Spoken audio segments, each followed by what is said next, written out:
Stephanie White said she didn't see the play. Sophie Cunningham was bleeding on the court. And there's video, actual video, of White staring right at the hit as it happened. So either she's lying to our face, or something else is going on here.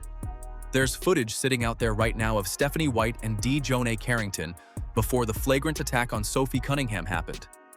And once you see what's on it, you'll understand exactly why White stood at that podium and defended a person who just clotheslined her player.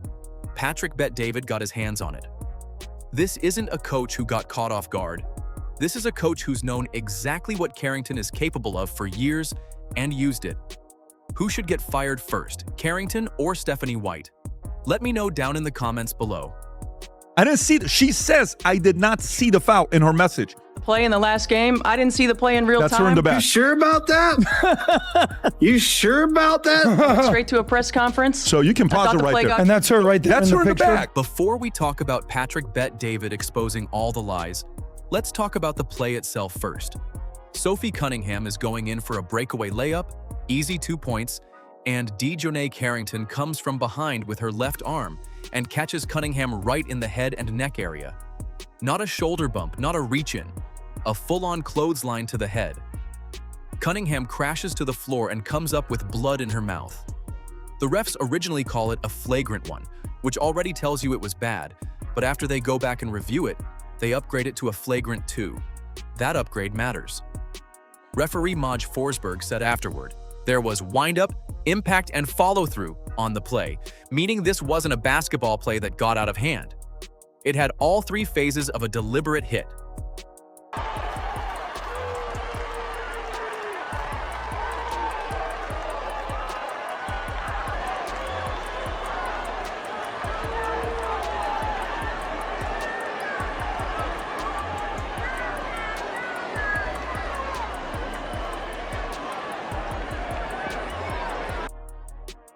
Cunningham gets up swinging, has to be held back by her own teammate Michaela Timpson and by security, and the officials don't even penalize her for the reaction. Forsberg actually said they viewed her response as acceptable, given the severity of the contact. Think about that for a second. The refs are basically saying, yeah, we get why she wanted to fight back. Both benches empty, the whole building is buzzing, and Carrington gets tossed. And then the United Center, Chicago's own crowd, starts chanting Sophie's name on the way out. A road player getting cheered over the home team's own player doesn't happen. That's the building telling Carrington she crossed a line. When you hear a coach like this, who got called out by media by trying to BS and allegedly trying to protect her player, Sophie, who got a flagrant 2, all the referees agreed that was a flagrant 2. The girl got kicked out, and then she says white privilege, and now she's coming out realizing she was wrong, and she reacts this way. Carrington didn't take it well. Minutes after getting ejected, she posts white privilege on social media and tags the Fever's account directly. Then, she follows it up with August 23rd, the date of the next Fever Sky game, which reads like a promise of more to come.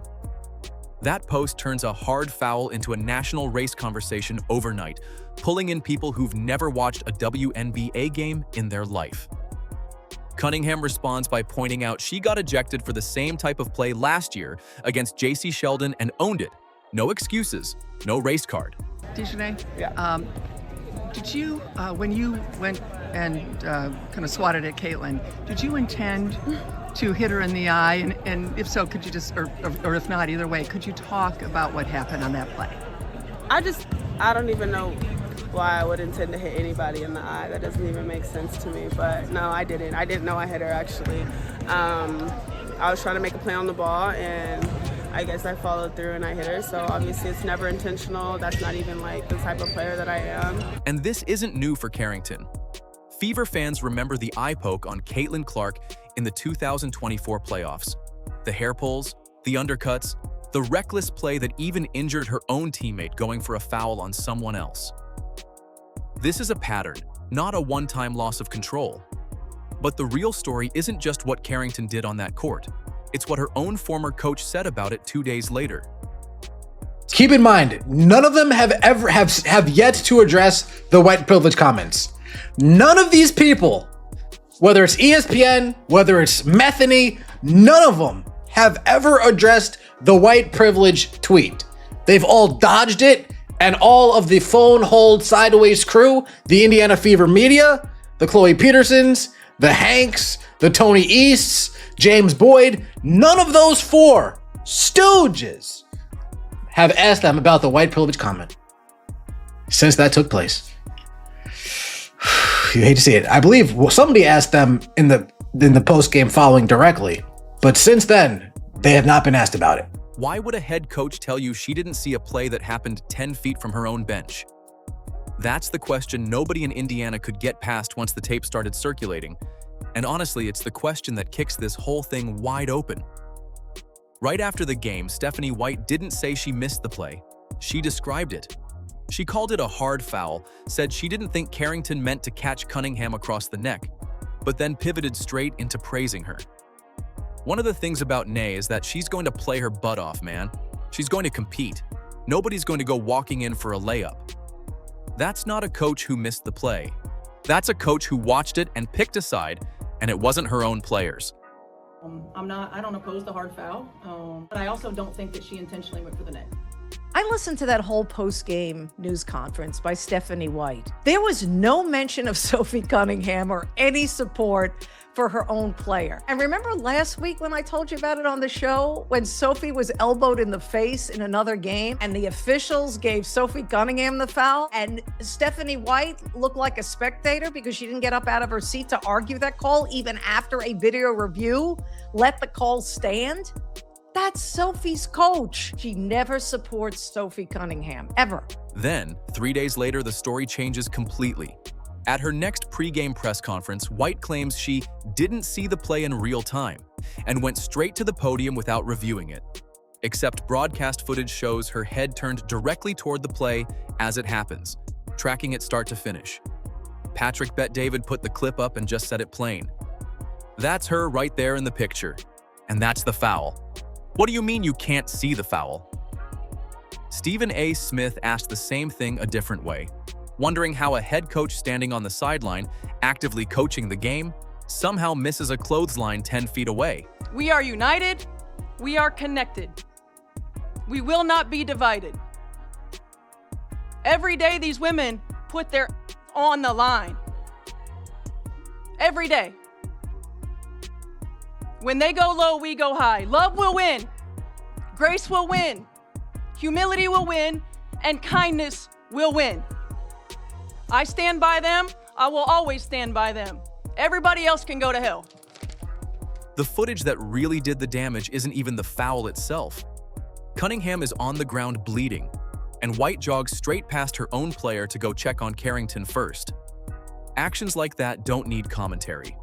Cunningham, for her part, called the hit unnecessary and made clear she thought it was intentional and shut down the race angle completely, saying she got ejected for the same thing last year and owned it with no excuses. The head coach for your Fever and Eastern Conference Coach of the Month, Stephanie White.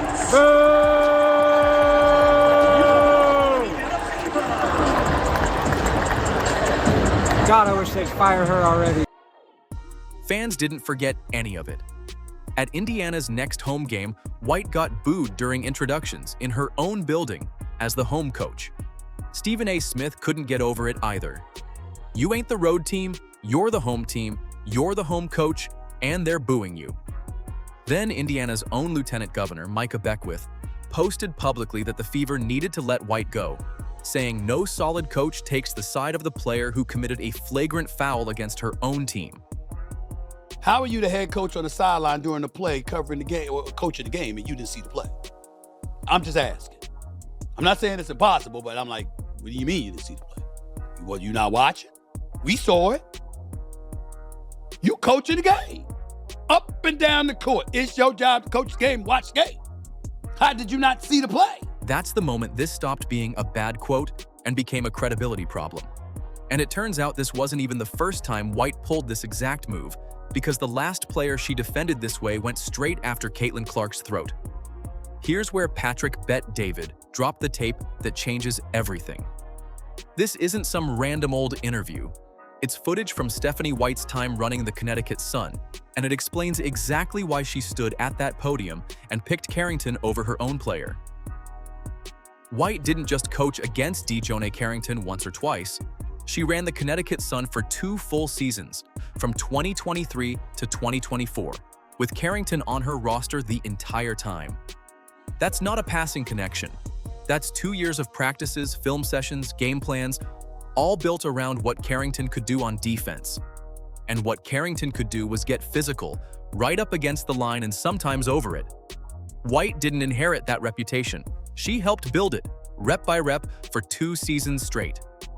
I want you to specifically have anything to say about this coach or not. If not, we'll move on to the next Look, story. the coach is prioritizing the agenda over the player. Yep. You think she cares about the player? Maybe. But trust that. She cares way more about this agenda. During that exact stretch, White won WNBA Coach of the Year. And Carrington's aggressive physical defense sat right in the middle of the system that got her that award. So when people ask why White would defend a player who just clotheslined an opponent, the answer's sitting right there in her own resume. Carrington's style didn't just help the Sun win games, it helped build the case for White as one of the best coaches in the league. That's not a coincidence anyone should ignore. Now here's the leaked part. In footage from a July 15th press conference months before Cunningham ever hit the floor, White gets asked directly about the physical punishment Clark takes every night. Yeah, I mean, there's a level of physicality that they're able to play with against her. You know, I knew it as an opponent, and I see it as her coach. And you know, I'm not exactly sure why, but it just is what it is. And listen to that again. She's not confused about why players get physical with Clark. She's describing it like a coaching note. Even Cunningham, defending White in her own press conference, said it out loud without realizing what she was admitting. She coached her for I don't know how many years up in Connecticut, so give her flowers, and she didn't see it, and that's okay. Cunningham meant it as grace. What it actually confirms is that White knows Carrington's game better than almost anyone in that building. You don't know what the hell you're talking about if you think this woman should get fired and lose a job and all of this other stuff because of the DiJonai Carrington foul on Sophie Cunningham. What she's saying is it ain't about basketball. It's not about basketball. And you looking into the cameras, no matter who you are, and saying, can we get back to basketball? Can we get back to basketball? No, they're not going to do it. They should. It would be the right thing to do. It would be the decent thing to do. It would be the fair thing to do. Since when have they been interested in being fair? And it doesn't stop with Carrington. Alyssa Thomas, DeWanna Bonner, Marina Mabry, all former White players in Connecticut, all showing up on the list of hard fouls against Clark in the Fever this season. That's not bad luck. That's a coaching tree built on physicality, and White is the trunk. Her "I didn't see it" excuse was never about her eyes. It was about protecting a system she spent years building, and one she's still profiting from today. Here's what should scare Fever fans. This isn't the first time Stephanie White stood up for someone who hurt Caitlyn Clark. It happened earlier this season with Alyssa Thomas, and if you go back and watch it, the whole playbook is identical. nonsense, hate nonsense, and it is absolutely unacceptable. Most of this coming from the online community, most of this, you know, in my heart of hearts, I believe, not coming from WNBA fans, Indiana Fever fans. You know, I believe that this is people who are using our league, using our players to further divisive agendas. It's not acceptable. One of the things about Nay is that she's going to play her butt off, man. She's going to compete. Nobody's going to go walking in for a layup, and so I don't oppose the hard foul, but I also don't think that she intentionally went for the net. Earlier during the season, Alyssa Thomas drove a closed fist straight into Clark's throat. No ball anywhere near the play, nothing incidental about it. It wasn't even called a flagrant foul in real time, and the internet lost its mind over the no call. White's first reaction actually sounded right. She called it absolutely unacceptable, and for about a week it looked like she was ready to go to bat for her point guard. Then the tone flips completely. Within days, White starts talking about the toxicity around the conversation, shifting the story away from Clark getting punched in the throat and toward how mean everyone's being online about it. Sound familiar? Now put her words side by side. After the Thomas incident, White said Thomas was exactly right for just playing the game hard. After Carrington clotheslined Cunningham, White said she's going to play her butt off, and nobody's going to go walking in for a layup. Swap the names around and you genuinely can't tell which incident she's talking about because it's the same defense, recycled word for two different acts of violence against two different Fever players. Yeah, I mean, well, AT is just one of the most competitive and complete players who's ever played the game. I mean, she is a point guard mentality in a power forward body. I mean, her skill set is elite. She reads the game in an elite way. And she makes it challenging because of the way that she sees the floor and because of the way that she's able to find her open teammates and pick her opportunities to go to the rim. I saw in the game the other night, she's the first player to have so many points, rebounds, and I don't know what else. It seemed like every day that we coached her, she was climbing one of those career milestones. And she's one of the best to ever do it. It was a great thing for me and an honor for me to be able to coach those two. They're going to be Hall of Famers. There's no doubt about it. Game planning against them is tough. And she doesn't stop at defending them. White has called Thomas and DeWanna Bonner future Hall of Famers, saying flat out, they're going to be Hall of Famers, there's no doubt about it. Game planning against them is tough. Meanwhile, you don't hear her going out of her way to praise Aaliyah Boston, Kelsey Mitchell, or Caitlyn Clark with that same energy when they're the ones getting hit. She'll defend the player throwing the punch before she'll defend the player absorbing it. So which is it? Is Stephanie White actually protecting her locker room or protecting a version of basketball she's comfortable with no matter who's wearing the jersey? Because every time it's Clark or a teammate standing next to Clark who gets hurt, White finds a way to praise the other team's aggression. Two separate incidents. Two separate players getting hurt. And the exact same coach standing at the podium finding a way to defend whoever did it. That's not a bad week. That's a pattern. And Patrick Bet-David has something that explains exactly where this pattern came from, and it goes back years before either of them ever put on a Fever jacket. It wasn't seen by the officials in real time. A 41-38 Fever advantage. Clark.